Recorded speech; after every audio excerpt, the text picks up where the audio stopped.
नमस्कार, मैं हूँ आशुतोष ओझा। ये बजट नहीं आशा, उम्मीदें पूरी। ये खास पेशकश में आपका स्वागत है। आज हम बात करेंगे अपने खास मेहमान मोहित गांधी से। सर, सबसे पहले आपकी राय जानना चाहेंगे कि बजट कैसा रहा और किसको क्या मिला है? खासकर हम टैक्स पेयर के नज़रिए से बात करें और एक इन्वेस्टर के नज़रिए से बात करें। जी। तो आशुतोष जी, मुझे लगता है कि ये एक बहुत ही लैंडमार्क बजट है एक तरह से।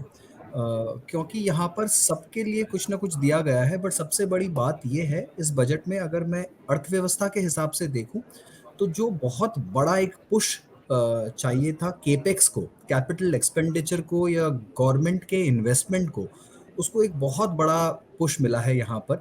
एक बहुत बड़ी रकम जिसे बोलते हैं 10 लाख करोड़ जी, सरकार ने अलग रखे हैं खर्चे के लिए। और जो सरकार खर्चा करती है जब इंफ्रास्ट्रक्चर पर, कैपिटल एक्सपेंडिचर पर, जो कि पोर्ट्स बनाने में, रोड्स बनाने में, एयरपोर्ट बनाने में लगता है, तो उससे बहुत ज़्यादा एम्प्लॉयमेंट जनरेट होता है।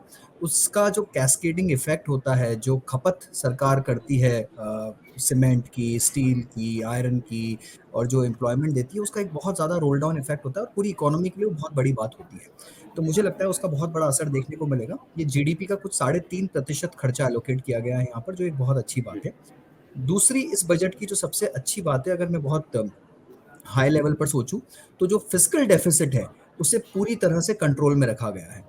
गवर्नमेंट ने बोला था कि इस वर्ष के लिए जो फिस्कल डेफिसिट होगा वो 6.4% पर रखा जाएगा, और उन्होंने उसे पूरी तरह से फॉलो किया है, जो कि एक बहुत जी, मुश्किल बात होती है किसी भी सरकार के लिए।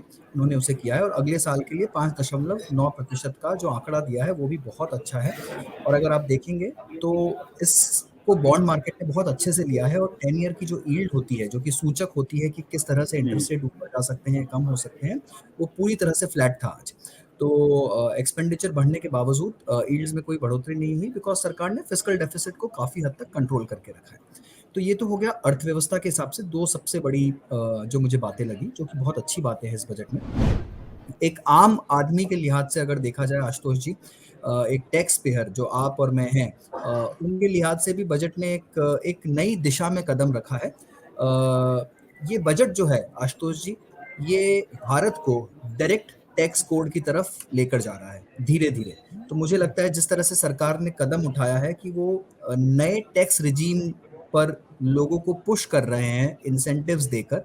वो चाहते हैं कि जितने भी डिडक्शंस होते हैं, चाहे वो एटीसी के हो, चाहे वो होम हुँ, लोन के हो, चाहे वो अलग-अलग तरह से आप अलग-अलग इंस्ट्रूमेंट्स में डालकर जो टैक्स बचाने की कोशिश करते हैं, जद्दोजहद में रहते हैं हर कोई, वो कम हो जाए या वो पूरी तरह से खत्म हो जाए।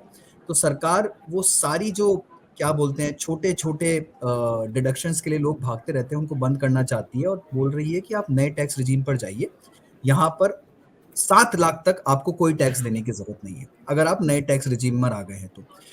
जो टैक्स स्लैब्स हैं आशुतोष जी, वो 6 से अब 5 हो गए हैं, और उन टैक्स हुँ, स्लैब्स को मैं एक बार बता देता हूँ आपके सभी दर्शकों के लिए।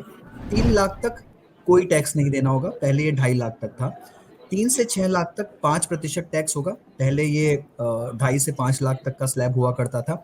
और हुआ क्या है कि जो स्टैंडर्ड डिडक्शन था, अगर आप वो स्टैंडर्ड डिडक्शन को सरचार्ज के साथ में जोड़कर देखें, तो कुछ 52,500 रुपए होते हैं, वो इसके अंदर में इन स्लैब्स में सबस्यूम कर दिया गया है।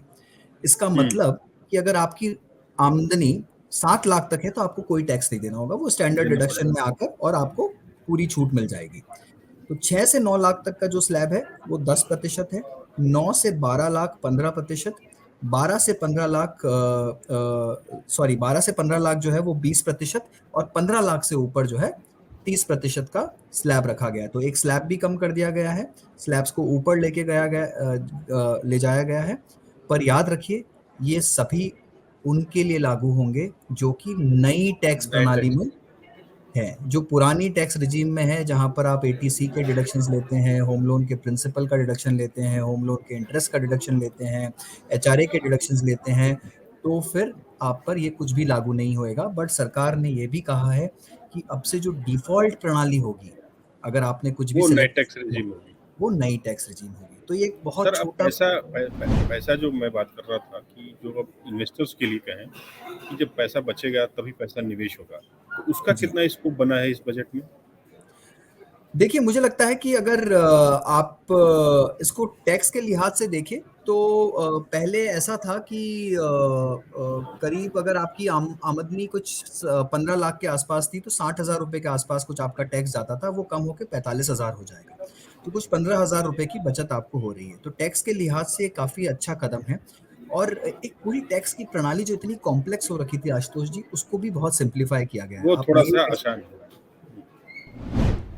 सर बिल्कुल। अब जब हम सीधे-सीधे बात करें कि जो हमारे निवेशक हैं जो पैसे को अपने लगाना चाहते हैं, तो अब आप बता रहे हैं कि इकोनॉमी के लिहाज से भी काफ़ी एक एक अच्छा बजट रहा है और लॉन्ग टर्म ग्रोथ इसमें साथ दिख रही है, जो सरकार की जो मंशा समझ में आ रही है। लेकिन जो हमारे टैक्स पेयर हैं और टैक्स पेयर एक निवेशक भी है। तो अब जी। निवेशक को आगे अपनी कैसी स्ट्रेटजी रखनी चाहिए अपने पैसे को निवेश करने के लिए और इस उम्मीद के साथ कि उससे आगे भविष्य में बेहतर रिटर्न भी मिल पाएगा? देखिए निवेशकों के लिहाज से भी अगर देखा जाए आशुतोष जी तो अच्छी बात ये है कि कैपिटल गेन्स टैक्स को नहीं छेड़ा गया है। उन्हें एज़ इट इज़ रखा गया है, तो वहाँ पर दरें बढ़ाई नहीं गई है। इनफैक्ट जो सुपर एचएनआई थे, उनके लिए दरों को कम किया गया है।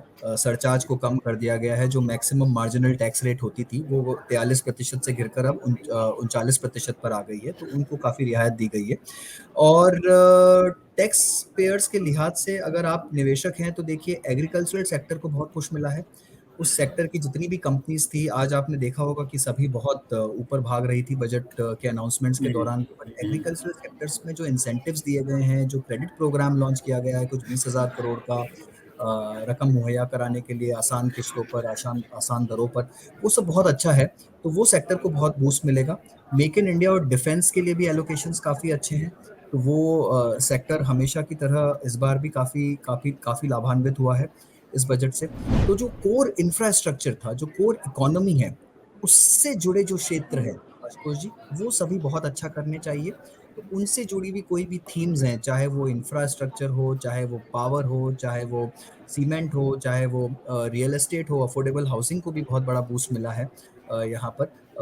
तो उन सबको आप देख सकते हैं। हालाँकि हाउसिंग के लिहाज से जो सबसे बड़ा नेगेटिव है, वो ये है कि अगर आप नई टैक्स प्रणाली पर जाते हैं, तो जो इंटरेस्ट और प्रिंसिपल पेमेंट को लेकर जो आपको छूट मिलती थी टैक्स में, वो बहुत बड़ा एक इंसेंटिव हुआ करता था घर उससे खरीदने के आप लिए। वंचित हो जाएँगे नई टैक्स उससे वो प्रणाली मुझे लगता है कि हाउसिंग सेक्टर के लिए एक बड़ा धक्का है। तो यहाँ पर थोड़ी मार पड़ी है हाउसिंग सेक्टर को और इंश्योरेंस कंपनीज़ को बहुत मार लगी है, आशुतोष जी। जो हाई वैल्यू यूलिप्स हैं, unit linked investment plans, insurance plans जो हैं, उसमें 5 लाख से ऊपर का अगर आप प्रीमियम दे रहे हैं, तो वो पूरी तरह टैक्सेबल हो गई हैं अब, जो कि बहुत बड़ा धक्का है। और जैसे-जैसे आप ये जो एटीसी के स्लैब्स नहीं यूज़ करेंगे, तो उसका सबसे बड़ा फ्लो इंश्योरेंस कंपनीज़ को ही जाता था। अक्सर लोग हुँ, एलआईसी की पॉलिसी खरीदते थे या एक टैक्स प्लान खरीद लेते टैक्स थे सेविंग के नज़रिए से। बचत के लिए, तो वो अगर धीरे-धीरे कम हो जाएगा, तो वहाँ पर भी इंश्योरेंस क्षेत्र को इसमें बहुत मार लगी है, मेरे लिहाज से। सर आपका बहुत-बहुत धन्यवाद हमारी इस खास बातचीत के लिए।